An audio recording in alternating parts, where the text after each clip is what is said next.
అటెన్షన్తో full అటెన్షన్తో చూసి enjoy చేయాలంటే శివని థియేటర్లోనే చూడాలి. అప్పుడు చూశాను.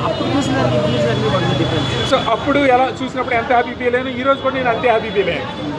సో అప్పుడు ఎంత బాగుందో మూవీ నాకు ఇప్పుడు కూడా అంతే బాగా అనిపించింది. ఆడియో డాల్బీ చేశారు కదా, బాగుంది ఆడియో. అప్పటికి బాగుంది, ఆడియో బాగుంది, ఇంప్రూవ్ చేశారు.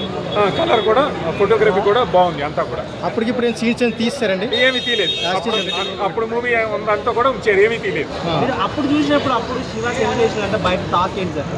సో అప్పుడు అసలు ఆ మూవీని ఆ విధంగా షార్ట్స్ ఫ్రేమ్ చేయడము, ఇమాజినేషన్ చూపించడము, అంటే ఒక సీన్లో చిన్న పరిగెడుతూ ఉంటాడు, మనకి చిన్న డైరెక్ట్గా చూపించడం, వాళ్ళ మీద నేడ్స్ షాడో చూపిస్తారు.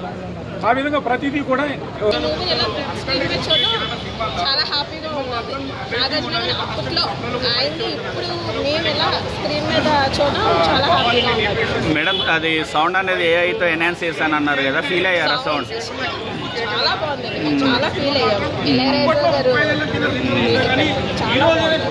ఆ సైకిల్ చైన్ తీసే ట్రెండ్ ఎలా ఉంది? అది మెయిన్ అదే కదా. వైబ్స్ పోలేదు.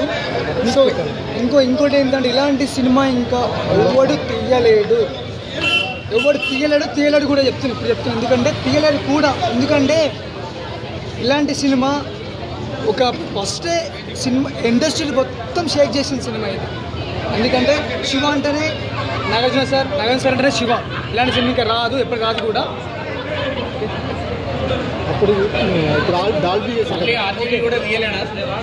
సార్ తీస్తాడు నాగేశ్వర తీస్తాడు కదా, అంతే కదా.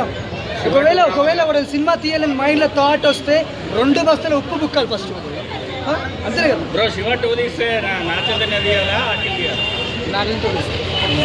నాగార్జున సార్తో తీస్తాడు, అదొకటి ఇంకేం లేదు. ఆటో తీస్తాడు అంతే, అసలు తీస్తాడు కదా.